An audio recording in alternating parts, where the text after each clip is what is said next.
do a quick first look review at this Kuiu Venture Divide 3000 pack. It's pretty new, and I saw this pack and thought the design was really interesting. I bought it just to check it out. So as the name would suggest, it's a 3000 cubic inch pack, give or take, which means you can put a ton of stuff in it. It seems very overkill for saddle hunting, but I'll explain why I like that. So basically, I'll go over the compartments. You have hip belt pockets on both sides of the waist belt. One thing that I love about this pack, and I love about Kuiu packs in general, that other companies for some reason haven't adopted, is that this waist belt can be completely pulled out of the system, which means in the early season, maybe you're not carrying as much stuff, or if you're not doing a mobile hunt, you don't want the waist belt. There are times where the waist belt kind of gets in the way, especially if you like dump pouches on your saddle.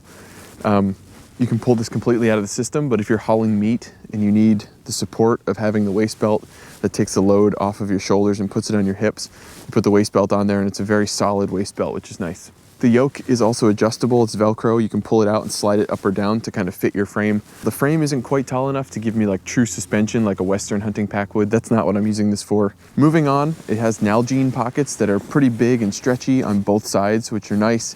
If I'm not using dump pouches on my saddle, I'm going to use these for my ropes and things because I can reach back and grab that quickly. So I'll typically keep a water bottle in one of these and my ropes and things like that in the other. Like most Western hunting packs, this is extremely compressible. So these straps on the sides expand quite a bit to give you that volume that we talked about. And then when you're using it as a day pack, you just cinch those down and it's extremely slim and flat to your back.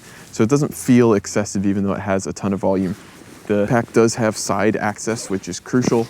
Against your back, you have the hydration bladder compartment. On the other side, you've got two zippered pockets that are kind of like mesh, so they're pretty lightweight and stretchy.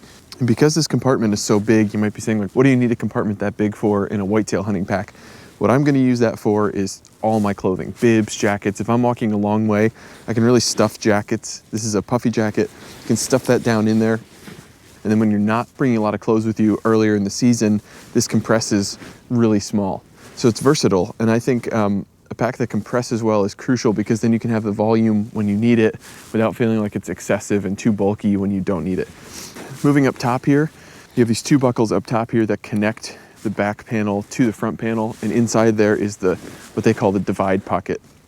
What I really like about this is that you can put your platform in this divide pocket and then it's covered by fabric and then your sticks can go on top. The fact that it could separate those, and then you also, if you undo these before you climb and your platform's still sitting in there, you have one-handed access. You can reach up and grab your platform while you're at the top of the tree. It's lined with a waterproof material, and then the bottom, you actually have access to that same pocket. So you can completely go through here, if you can see, all the way through. So you could put a tripod in there.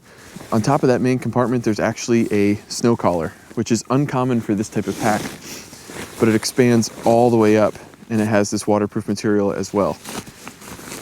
You could cinch that up and this could be expanded all the way up.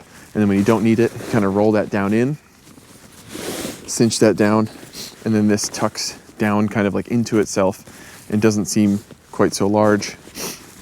This G hook is an open hook. You can attach that to whichever one of these loops kind of fits the needs that you have.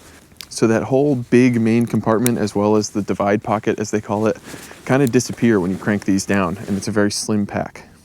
Obviously, same thing, side access on both sides of the pack, which is awesome because if you're in a tree, depending which side the pack is hanging on for a right-handed or left-handed shooter, you have access to the contents of this bag without having to reach down through that big main top compartment. The back of this pack is very breathable. It's got mesh and stiff foam that kind of keeps these raised parts against your back and allows air to flow through the parts that aren't touching your back. Nice feature as well. Moving to the front of the pack, I guess you would say, two compression straps that are great for climbing sticks. They have webbing sewn in here. It's almost like a modified kind of molly system. And so you can adjust the height of these straps by unhooking them and moving them up or down. As you can see, the bottom is extremely adjustable. So you can move it all the way up to here and you can move it all the way down to here. I like the adjustability, but I don't know that I prefer the adjustability over having it just be more secure. I feel like these plastic clips here are a point of potential failure. So personally, I would wish that they were just sewn in right where this is sewn in, and then you could really compress the pack better. Let's take a look inside of this back pocket, this big horseshoe pocket.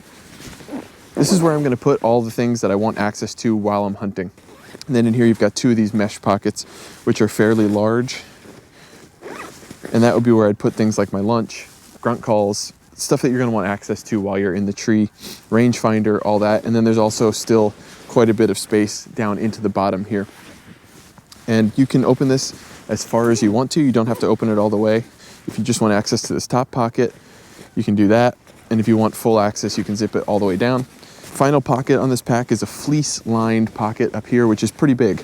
You could definitely put like a small pair of binoculars in there, headlamps, things like that. It's fleece lined, so it's quiet access, which is nice.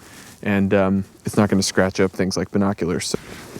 And then I'll show you, there's also compression at the bottom of this pack, so you can expand it quite a bit. I have these rolled up so you can't, it'll actually expand further than that. Waterproof material here in the bottom, and then you can cinch those down. The zippers are fairly quiet on this pack. I don't know how that's gonna come across, but I think Sitka Gear probably has the quietest zippers that I've ever heard. Like on their whitetail packs, they're just extremely quiet zippers. I don't know if they coat them or if it's the type of zipper that they use, but they're extremely quiet. This is pretty close to that, not quite that quiet, but for a Western style day pack, it's extremely quiet, and for a whitetail pack, it's pretty on par, if not on the quieter side of things. So overall thoughts on this pack, I've had it about a month now. I've taken it on a handful of hunts here in the late season, and I really do like it. I think a few complaints that I have is it's always a give and take with materials, because you make it out of fleece, you make it out of something soft, and it's gonna get shredded up, it's gonna collect burrs. This is made out of Cordura. As you can hear, it's just noisy. That's the nature of Cordura. No knock against the pack. It's just for the application I'm using it for, that is something that I noticed. The only other complaint I have is, like I said, this ladder system here for the adjustable location of the straps.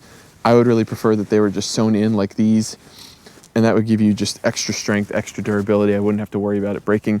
They did include extra straps. I believe there were 2 extra of these straps included in this bag when I bought it. So if it did break, you could replace it, but if it breaks in the field and you don't have them on you, you're kind of stuck. The stitching is fairly good. There are some like tag ends sticking out, as you can maybe see here, but the quality of the stitching itself looks good. So I think the versatility of having a frame, having a waist belt that's removable, just gives you tons of options. And I think that this is going to be a pack that'll work for a lot of people. I'm really liking it so far. I think from early season to late season, you can compress it way down in the early season when you don't have a lot of clothing. You can expand it big time in the late season when you have more insulated layers. I think Kuiu probably designed this pack to be a Western hunting pack for day hunting, but I think they kind of accidentally made a really good saddle hunting pack. And so I hope a lot of you guys enjoyed this video. Hope you find it helpful. As I use it more, I'll do an updated video. Thank you for watching.